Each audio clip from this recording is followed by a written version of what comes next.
Let's get started. Our talk, Open Cloud Services and an Open Cloud Computing Stack, a full stack combination from infrastructure to application provision. I also realized that on the other talk they had a slide on where they introduced themselves, and we actually forgot that Swaroop, so we have to do that verbally now. And I do that. My name is Alexander Diab. I'm the ecosystem and certification manager for the Sovereign Cloud Stack project, and I'm explaining to you in a minute what that is. And Swaroop, maybe you explain. Yeah, hi, I'm Swaroop. I'm a contributor for the EclipseCon project, and also one of the project leads for this.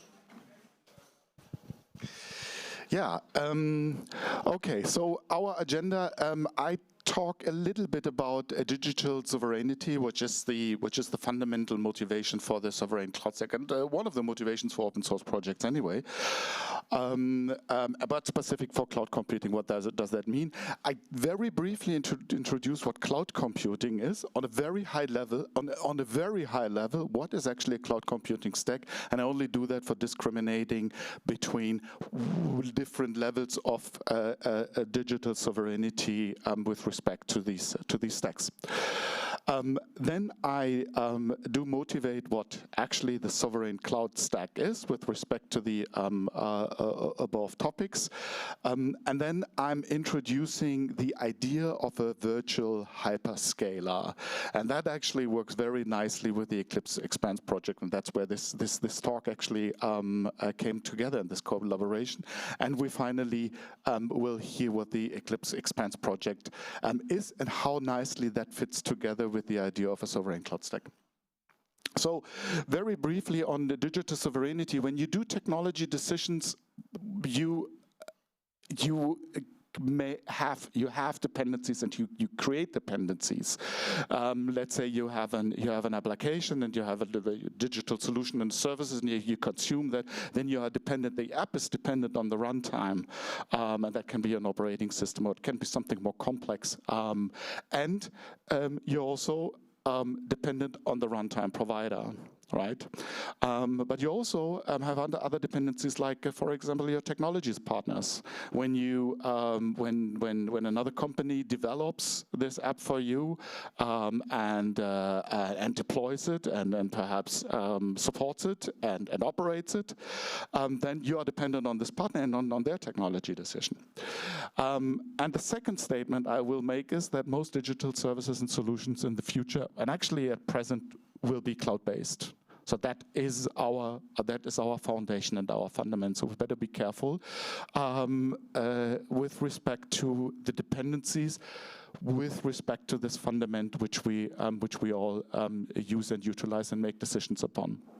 And some aspects of dependencies are, well, most of all, control over data. So do you have access to your data? Are they safe and are they secure? Can you move them? Do you have generally the ability to migrate? And I mean that, can you change anything here? Right? Can you change the runtime? Can you change part of the runtime? Can you reduce the influence, for example, of one of the technologies publishers, move on to another one? And another one is, even if you had those, right? So you have control over your data and you can actually migrate, but perhaps you are in a contract which doesn't allow you to move, right? So you technically you can do, but legally you're not allowed to. Now, very, very quickly, the cloud computing definition, and that's actually a good one. There is actually everybody understands a little bit something different on cloud very often. That's why I like this this definition, because it's very official. It's the National Institute of Standards and Technology in the US. It's a governmental institute, and they claim that that these 5 aspects need to be fulfilled for cloud computing. That is self-service. The user needs to have access without asking anybody. He can directly access his services and solution. There need to be a network access, obviously. Resource pooling means that you have a certain number of computing resources, and they are actually in a pool and used by many different users and tenants and services, and that one-on-one instead of. We talk about elasticity, so you can actually scale up and down to your needs. That must be given, and that's obviously one of the main reasons for cloud computing. And you need to have some sort of measurement service. Certainly, when it comes to billing, that becomes very relevant. But also with other aspects of monitoring, you want to have a measurement what you are actually doing on your cloud. Now, and that realizes very high level. If you have a data center and the data center has a certain hardware resources like computing and memory, and there is some network here, and you have some storage, right? Then the first thing you need to have is a virtualization layer, and that is software. Right, and that will enable parts of the requirements for cloud computing from the NIST. Then you would also need to have an identity and access management system, for example, for enabling self-service. You will have some sort of user interface to interact, and you do have a monitoring, and that's the measurement, right? And when you have that, and there's these software, this is a cloud computing stack which enables cloud computing. And when you have that, then you can run virtual machines, and inside these virtual machines, they can scale, and they're using all the same resources. And inside these, you have your apps. Now, one thing which is a little more specific is very often or occasionally cloud computing providers and cloud computing stack provide services, which means that actually the functions are ready to consume, like a database. You don't need to deploy it and install it and manage that the machines are running and the storage is available, but it's actually a service ready to consume. And we come to that at a later stage, that this is very relevant. When we look at different offerings of cloud computing in the market with respect to the digital sovereignty, then there is at a lowest level what we call hyperscalers, and we know the names. Now, hyperscalers have a very specific offering because they actually own everything. They own the data centers, they own the cloud computing stack, they own the services. They provide that as a black box, or here a red box, for you as an end user to consume. And that's very convenient. They have loads of data centers, they scale perfectly. And they often have ready-made services which they also provide. It's part of the huge offering. With respect to sovereignty, that's not so ideal because it's very integrated, and once you're in there, you probably stay there for a while. The next level is there is a data center, and they're using an independent but proprietary stack. For example, like VMware is a large American company which provides those software. Now that is a little more independent, but you are heavily dependent on that stack, and you'll probably have a hard time to leave that. The next would be a stack which is based on open source software completely, and that does exist.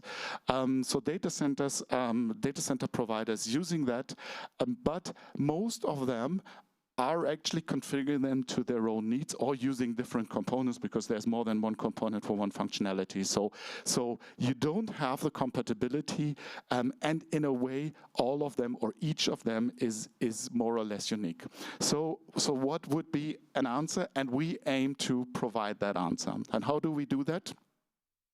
The sovereign cloud stack, at first and most, we define standards in our community together in the discussion with the community, and these standards are mainly we decide or we agree upon components, fully open source, to be used to build a cloud computing stack. The next thing we do is we provide a certification system where we allow that third parties can actually prove and testify that that these standards are met and fulfilled. We provide a product documentation, which just belongs to a proper product. And the last thing we provide is also a reference implementation. So these standards can be, okay, we have these and these and these components, and they're configured in a particular way. But that wouldn't give you a complete cloud computing stack which you can install, and that's why we have that reference implementation, which is a turnkey solution for running a data center as a cloud environment. Now, and that brings me to the idea of introducing a virtual hyperscaler, which is actually the intention why we are doing that. So let's say you have now a number of data centers out there in the market, and they want to provide services and solutions for their cloud computing for the market, right? So if we would have a virtualization layer, which is standardized, and also the according components, monitoring, IAM, and the user interface, which is also standardized, right, according to our standards, and we can actually prove that because we have a certification system. Then these certifiable standards allow now the end user, the consumer, to migrate between those clouds. You can actually run multi-cloud, cross-cloud application, so you can scale. You can also move from public to private or back, because it's a publicly available cloud stack. You can do that for yourself in your company. Now, it also allows collaboration. So if a certain cloud service provider using a very similar standardized cloud computing stack, now IT service companies can develop against this standard and can now choose between a lot of different CSPs, okay, or can allow their customers, or can provide their customers with different third-party providers. Now, finally, what we do not have, and that's out of the scope of the sovereign cloud stack, is we do not have services. But services is becoming more and more an essential for an offering of a public cloud. Okay, so it's not enough to have just virtual machines. People want to consume ready-to-use services like a database, like a backup service, like a data processing service, or like a CI/CD pipeline, a repository. And the hyperscalers all have that. They have a very, very long catalog, but we don't have that. And small independent cloud service providers have a very hard time to actually provide that, because it requires a lot of development power. And that's when Swaroop and I actually came together and thought, well, that actually very nicely fits to the idea of an open services cloud and the Eclipse Expanse project. And that's where I would hand over to Swaroop.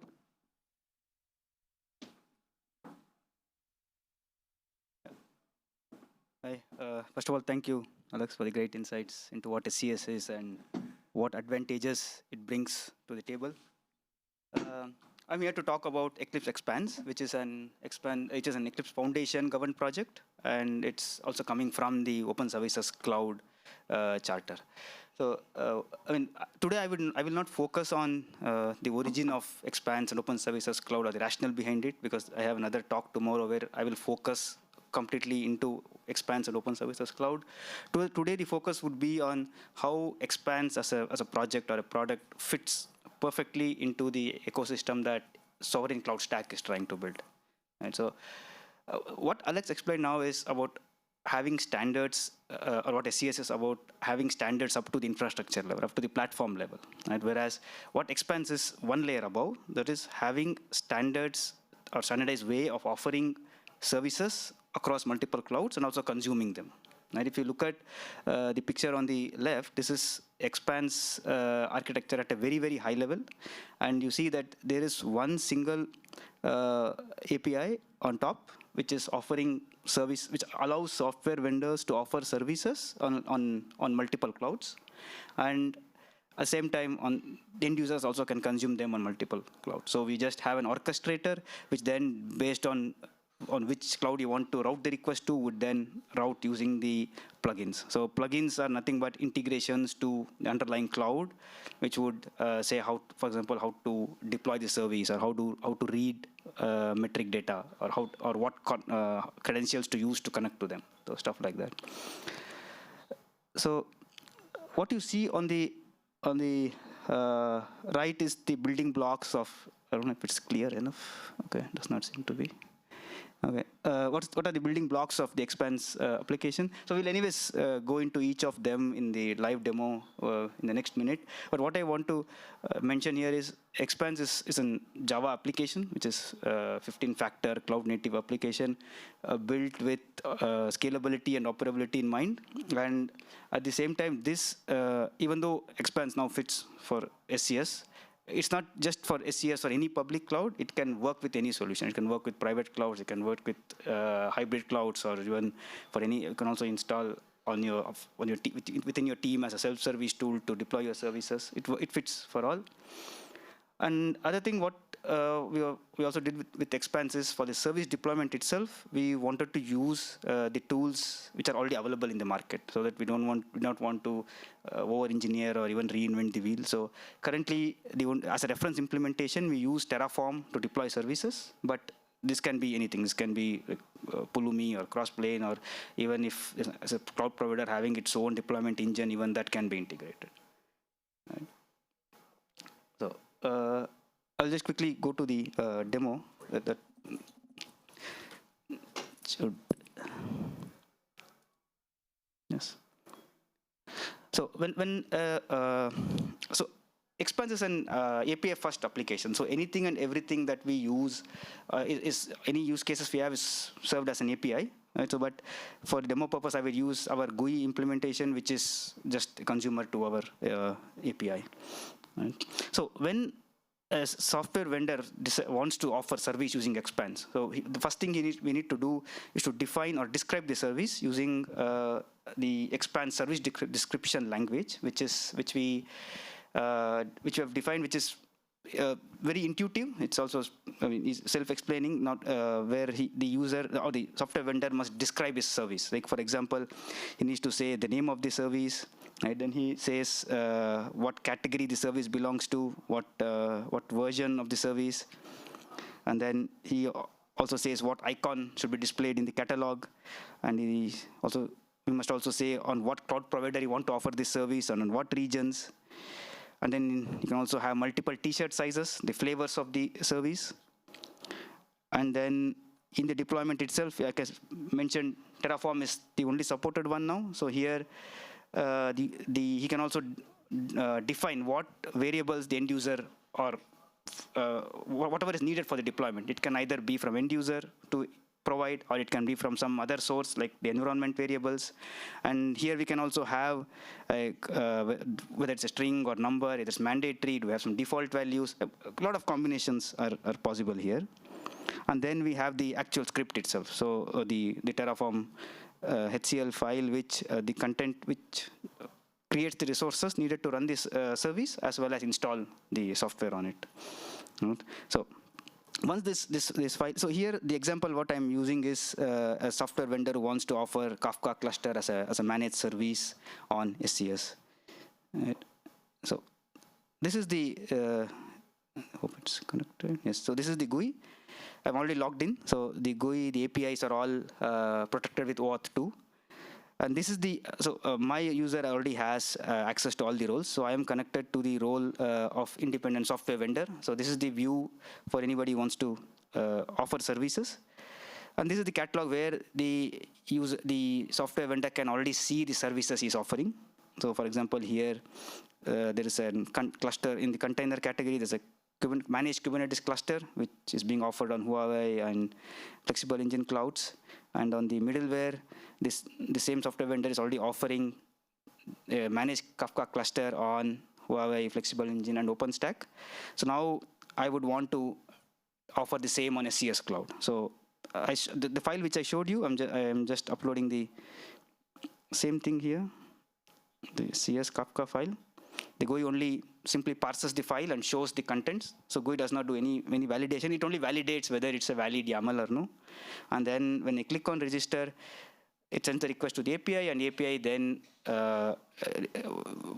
does a lot of validations, especially to check whether the file fits to the service description language or no, and then also validate the script. So the Terraform script itself is completely validated, whether the syntax is fine or if you're using any variables that are not being declared, things like that.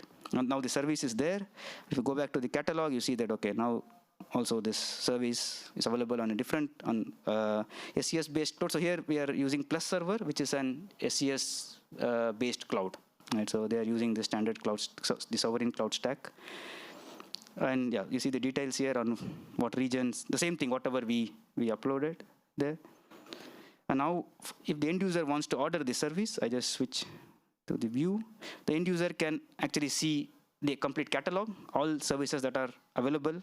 So for example, if I go to middleware and I see, okay, there's Kafka cluster available, and he can choose on which cloud provider he wants to deploy this on.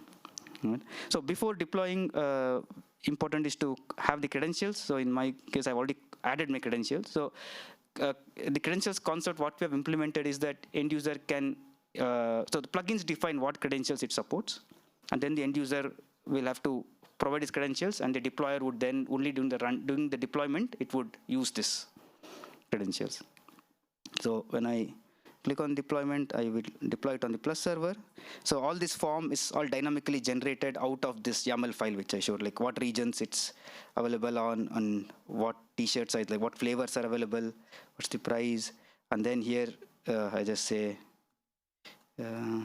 test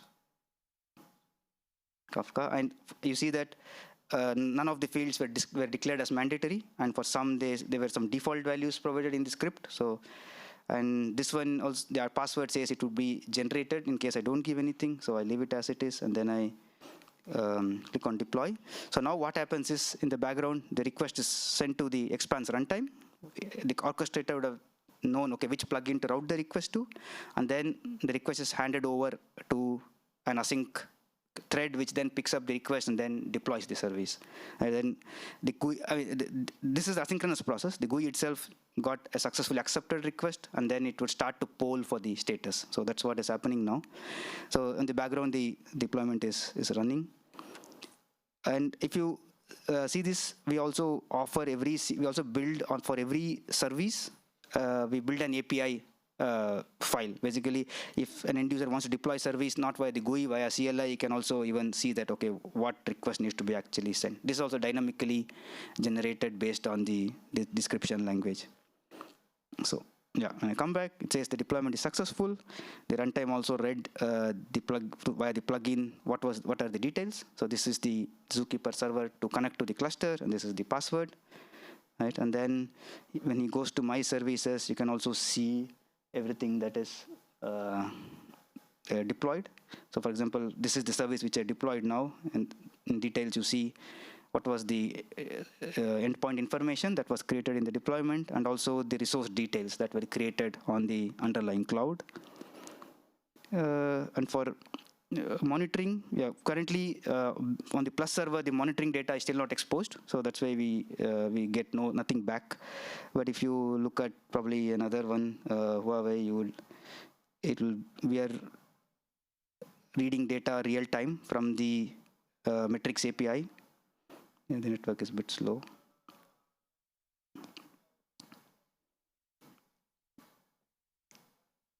Yeah, so we use Apache eCharts to display this data on the GUI. It's again all coming via the plugin.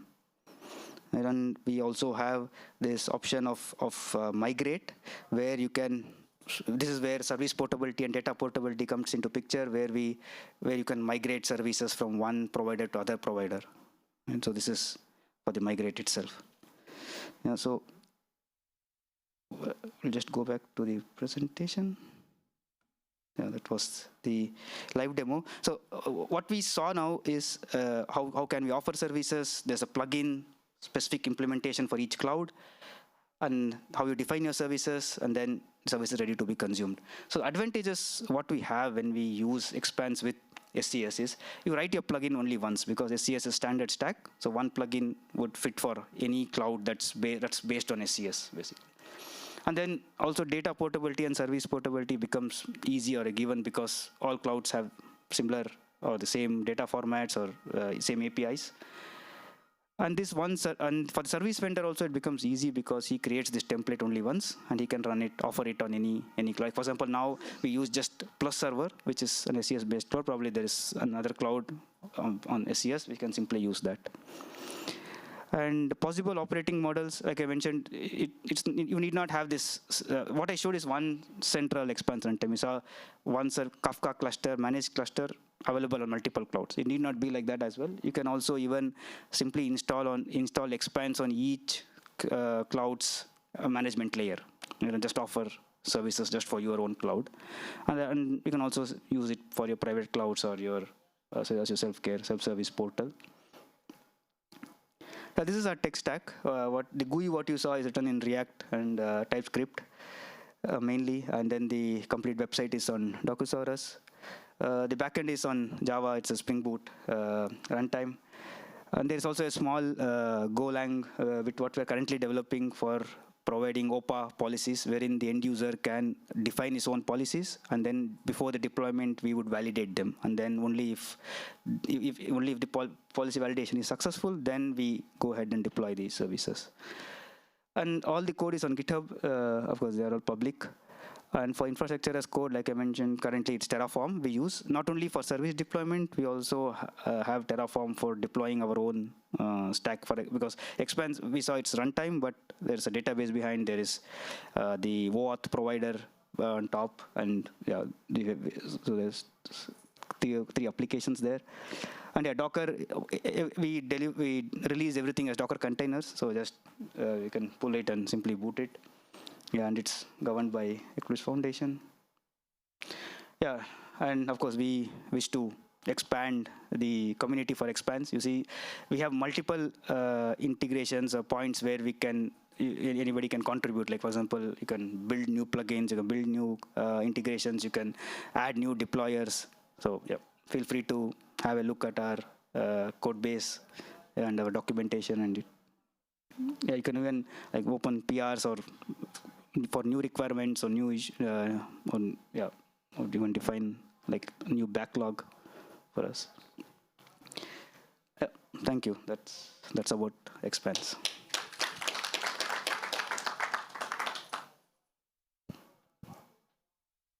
Are there any questions?